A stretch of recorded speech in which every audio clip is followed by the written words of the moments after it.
Hey, what's up guys? In today's video, we're going to be having a look at the gaming performance offered by the iPhone 16 Pro. I'm also going to be occasionally comparing it to the iPhone 15 Pro. This unfortunately is not the Max model, it's just the Pro, but I still think it's going to be a fair comparison. Anyway, enjoy the video. Please note I have used the metal performance HUD in this video. Please see my tutorial video in the description on how to set up the HUD on your device too. Our first game to look at is AC Mirage by Ubisoft. First, let's see how the game plays at high graphics quality here.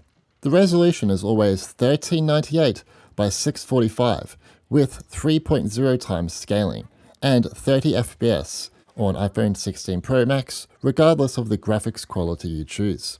The good news is that most scenes are now able to maintain 30 FPS with good frame pacing. It's 30 FPS at the start of the game in Anbar Town. Syncing with towers is fine.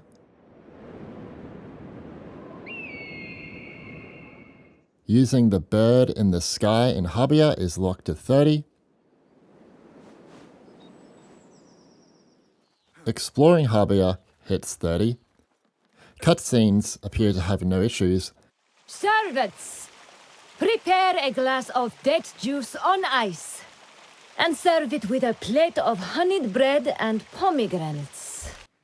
And riding on a horse through wilderness region is fine. However, during combat, the FPS can drop a little, but it's absolutely nowhere near as game-breaking as the iPhone 15 Pro. The game is also using around 5 GB of RAM at high graphics.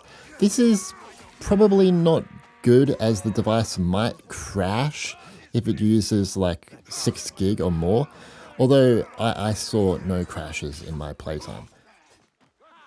Yesterday, I think the game was updated to version 1.3.0. However, according to the patch notes, this looks like it's more for M4 stability and performance.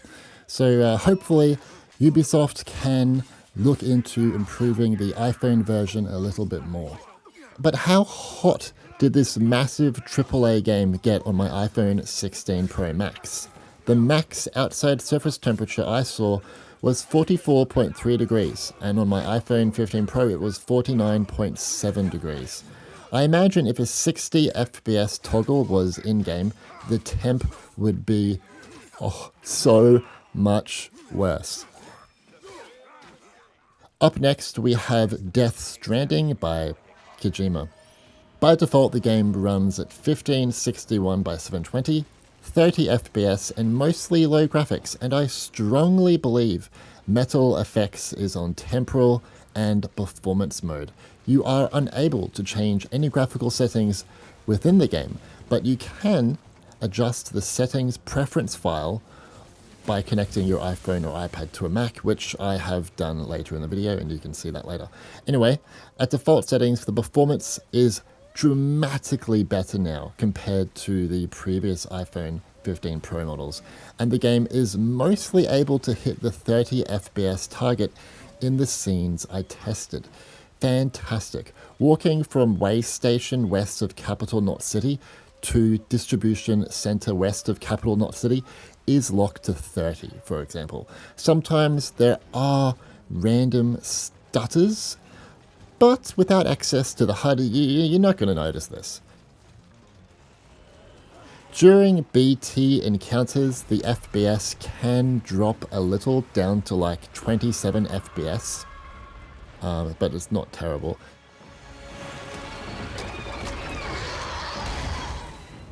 The opening cutscene is locked to 30, even towards the end when BTs appear. When comparing this to the iPhone 15 Pro in the same scenes, it's evident that the results are better for the 30 FPS target. The GPU is being heavily used in some scenes, but it's not an issue as much on A18 Pro. Red values in the HUD are not appearing much either compared to A17 Pro, which is what we want to see. Around 5GB of RAM is being used in this title as well. A little worrying, yes, but I didn't notice any crashes, which is great. But then again, I only played for like 20 minutes at default graphics. How hot did this game get on my iPhone 16 Pro Max at default graphics? The max outside surface temperature I saw was 44.6 degrees, while on my iPhone 15 Pro it was 53.3 degrees. Really hot. Now I've gone and edited the game's preference file on Mac. Can we get 60 FPS? No. So we're still targeting 1561 by 720, but with the 60 FPS limit, motion blur is off and metal effects is on spatial performance mode for the best possible results. It doesn't look very good. 60 FPS is simply not possible here, and I knew it wouldn't be before this phone even came out. The results are better than default graphics, but you can definitely notice the FPS fluctuating while you play it, and I didn't enjoy it. It can go up to 40 FPS when you're walking, and during cutscenes it can hover around 60 FPS for quite a while, but during challenging scenes it will drop. However, the FPS is not going below 30 FPS, even during BT encounters, which I'm rather impressed by. On my iPhone 15 Pro, it would still go below 20 FPS at the same settings. Especially during this BT encounter here, it goes down to the low 20s. It's also impressive that the device only reached 45.1 degrees in this state, while on my iPhone 15 Pro it was 55.5 degrees. That's so bad. Moving on, we have Resident Evil 4 by Capcom. Anyway, first, we are going to see how the game plays at default graphics. By default, the game runs at 1560 by 720, with 1.7 times scaling, 30 FPS, and mostly low graphics with metal effects on quality. You are unable to change any graphical settings within the game, but you can adjust the local config file in the Files app to change settings, which again I'll show later in the video. Anyway, is the game able to maintain 30 FPS here? For the most part, yes. I tested 3 combat scenes. The first one is during Chapter 2 in the Valley, and it's locked to 30.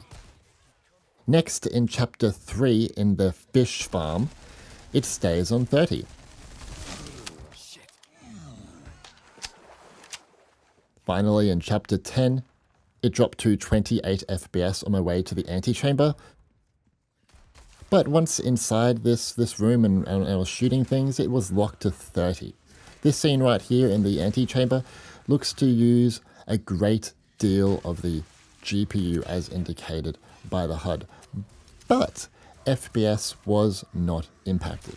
Default settings only uses like 3 to 4.5 GB of memory, which I think is a really incredible feat for the big AAA game like this to be using that. To be fair, the game runs okay on iPhone 15 Pro now. It has seen some updates there.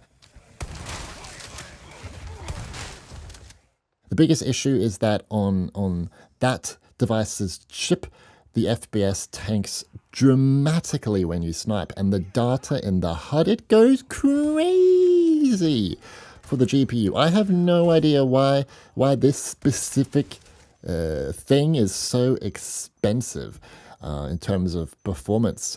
If anyone knows in the comments, let me know. During my playtime at default settings, the game reached a max outside surface temperature of only 35 degrees. No throttling, while my iPhone 15 Pro got up to 47.1 degrees.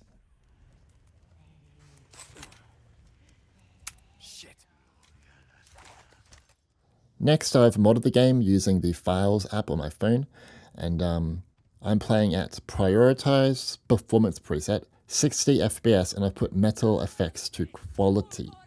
At first, the game will hit 60 FPS, and people will go, "Oh my god, it's 60, my life is saved."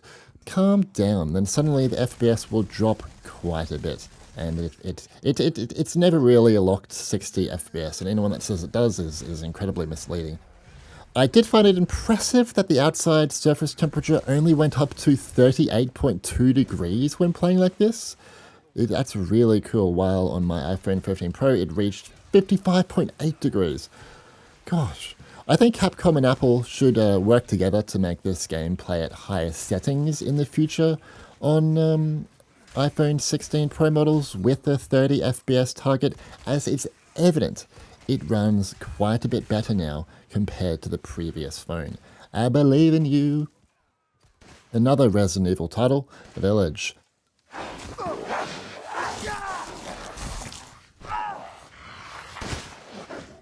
Unlike RE4, this one has custom graphical options that you would find on PC. First, we're going to play at 1560 by 720, prioritize performance preset with metal effects on performance. I've tested 3 scenes to see performance. First, in the village, and going up against these, do you call them lichens? It's about 40 FPS. Next, the boss battle against Salvatore Moreau, is how do you say it, is about 40 to 60 FPS, which is not bad. And finally, when heading to the stronghold and fighting more of these creatures, it's about, again, 40 to 60 FPS here. Playing at prioritized performance and 720p uses about 4.5 gigabyte of memory, and the temperature, for me, was about 41.0 degrees, both good to see in order to avoid crashes from RAM limitations or throttling.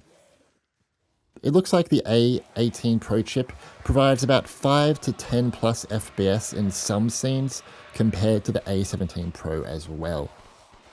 iPhone 15 Pro throttles too, to like 50.1 degrees or more, while my iPhone 16 Pro Max, I said was 41.0.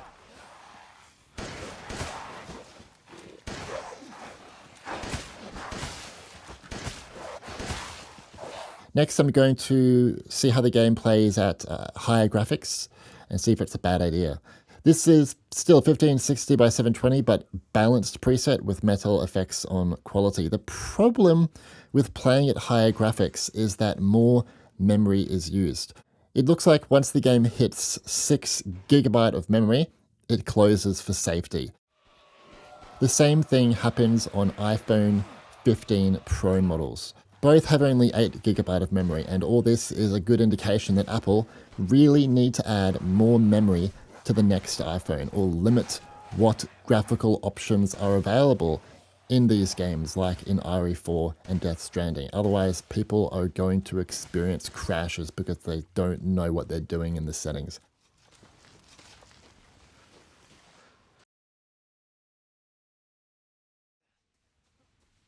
Yes, another RE game by Capcom, Resident Evil 7. Like RE Village, this one has some graphical settings that you can adjust. First, we're going to play at 1952 by 900 and prioritize performance preset. This preset is capped at 60 FPS. Walking through the forest at the start of the game is about 60 FPS. Fighting Jack in the garage sees similar results. The chainsaw boss battle is perfect. Exploring the yard outside, the FPS can drop into the mid-50s. For some reason, this scene is really quite expensive for the GPU. Finally, using the flamethrower sees some small dips. When playing at these settings, the outside surface temperature reached only 39.5 degrees, while my iPhone 15 Pro was about 43.7 degrees. I also tried raising the resolution to 2340 by 1080, and while performance is quite a bit worse, it's good to see that that even at this high resolution, the game is playable. Playable, maybe. I noticed one big issue during cutscenes where characters' voices are not in sync with their mouth, like this cop here at the start of the game. Hey, we gotta get the fuck out of here. Now, first you need to tell me what you're doing out here alone in the middle of the night. Me? What about you? No, it's my job. Why don't you do your job and tell me? Answer my questions. I don't know why this happens. It happens on Mac as well if you play the game at a really high resolution. If anyone smart in the comments has any ideas of why this is happening, let us know. Anyway, I hope the voice issue can be fixed for 1080p and a closer FPS to 60 can be achieved when the game is better optimized for A18 Pro. When playing at these settings, the outside surface temperature reached 41.0 degrees. And last, here is the game running at 2796 by 1290, native display resolution basically, and prioritized graphics preset. This preset is capped at 30 FPS. There really isn't much to say, as the game is mostly locked to the 30 FPS target throughout gameplay for me, which is wonderful. The only scene that for me struggled a little was when walking through the forest at the start of the game, or exploring the yard outside the house. Anyway, since this game is much older than the other AAA Resident Evil releases, it obviously runs much better. Anyway, when playing at these settings, the outside surface temperature reached 40.6 degrees. Warzone Mobile. Let's do it. I suck at this game. It makes me really anxious. And I sweat like crazy in my hands, but I tried for you guys. First, we're going to try playing the game at peak visual quality with all other settings on high and an uncapped FPS. The output resolution is always 2144 by 992 and 2.3x scaling. But when you lower the internal resolution, it doesn't show on the HUD. The FPS is weird here as well, in that even though I set it to an uncapped FPS, it will limit itself to 30 during cinematics, and in Battle Royale mode it will be 30 when you initially arrive in the helicopter. Must be to avoid thermal throttling, but it's not a big issue, not even worth mentioning. Anyway, at max settings, the game sees okay performance with about 55 to 80 plus FPS. It obviously struggles the most during big shooting encounters. It mostly struggles as well when dropping into the map, but this isn't anything game-breaking. It's good to see that the game in this state is only using about 3 GB of RAM, and so yeah. During my playtime at these settings, the game reached a max outside surface temperature of 47.5 degrees, which is a little bit hot, but it's okay. If I want the game to get over 60 FPS, then I found it was best to play at medium settings. Honestly, I can't tell any difference between medium and high or peak graphics. I just can't. Don't get me wrong, it's a great game, it's really fun, but visually this game is nothing too drastic.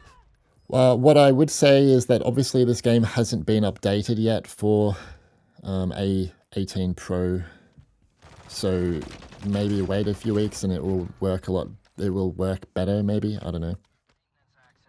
Alien Isolation was recently updated with support for the Metal 3 API.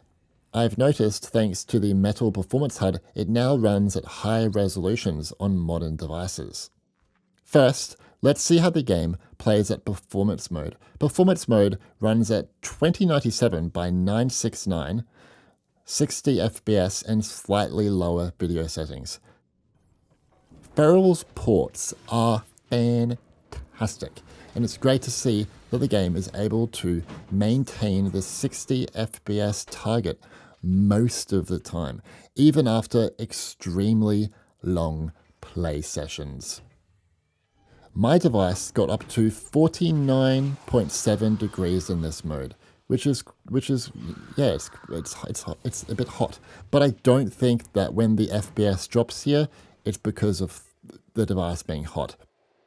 There are some very expensive scenes in this game, such as using the flamethrower, or especially in scenes with a heavy use of volumetric lighting and planar reflections. This has been an issue on every iPhone that supports the 60 FPS mode. These scenes use a lot of the GPU, and the FPS will drop to about 40 randomly in gameplay. But without the HUD, will you notice? I don't know, I guess that's up to personal opinion. It is still a technical feat on Feral's end that the game is also only using about 2 GB of memory. Next, here is the game playing at graphics mode. Graphics mode runs at 2796 by 1290 and higher video settings, but it targets 30 FPS.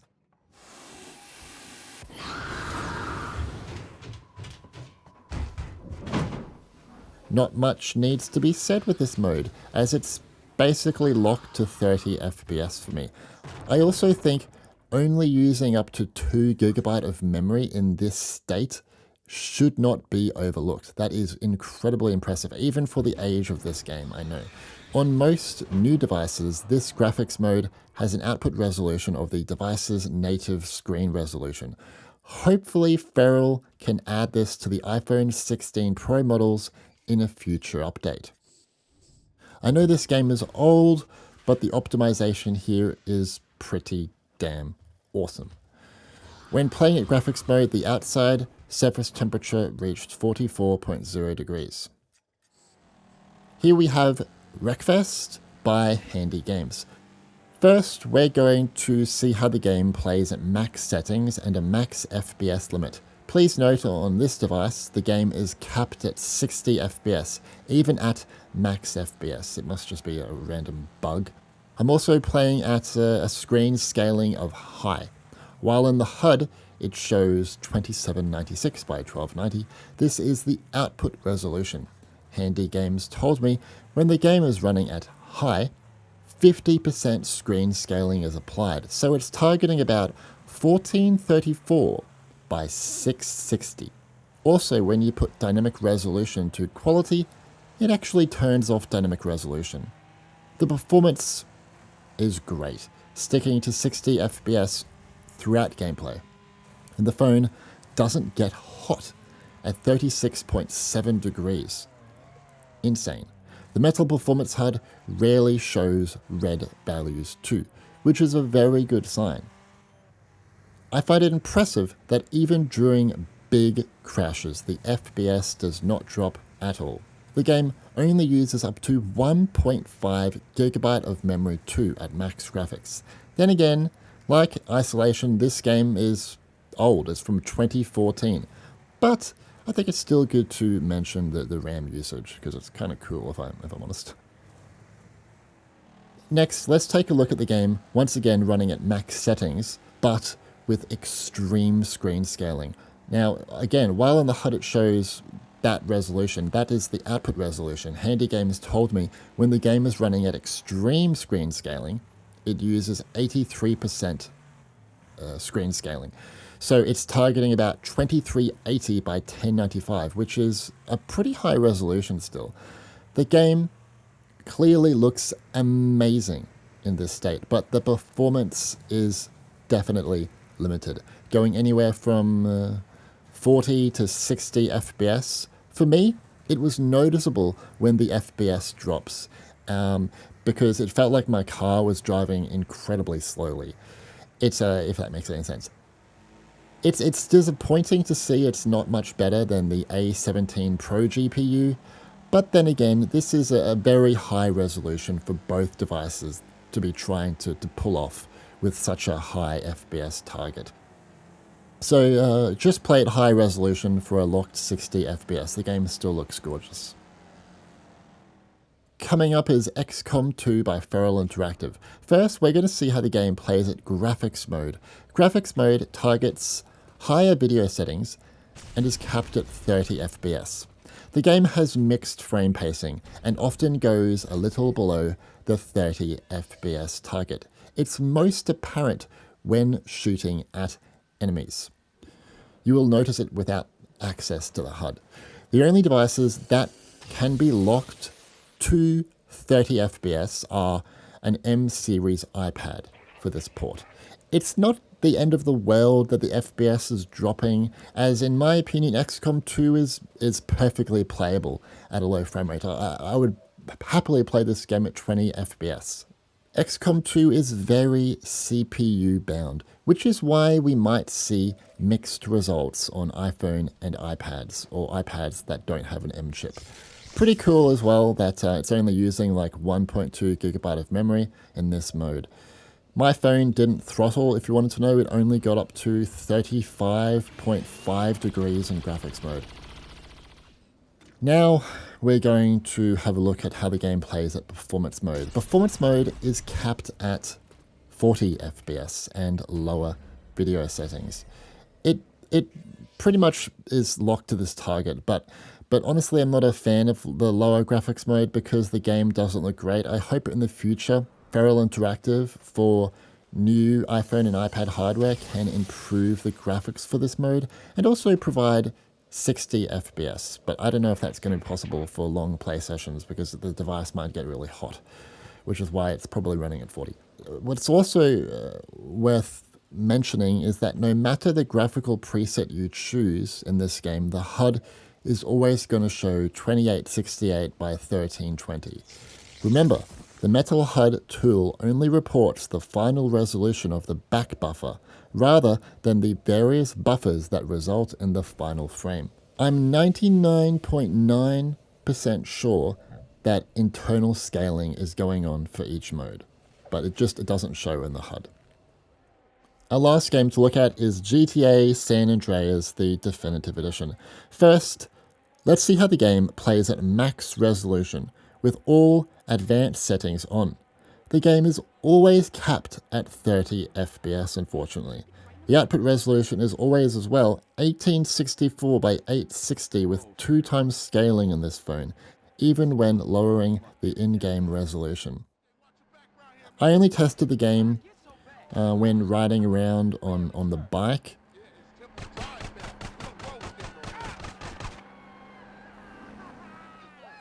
And I also tested an early cutscene.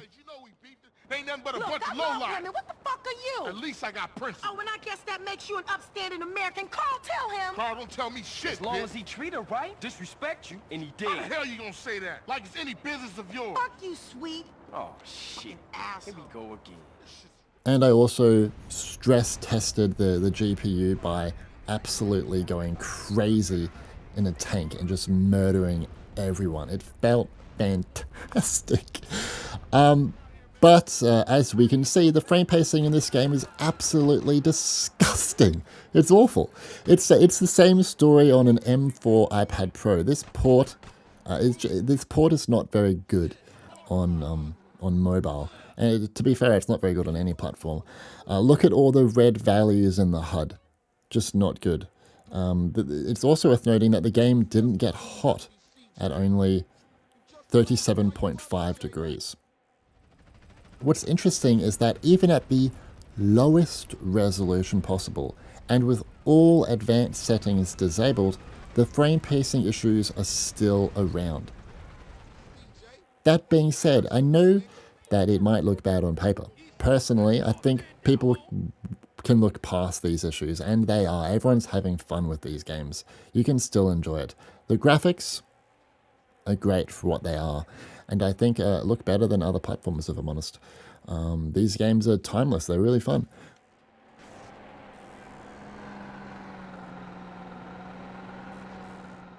So, what do you think of the gaming performance offered by the iPhone 16 Pro?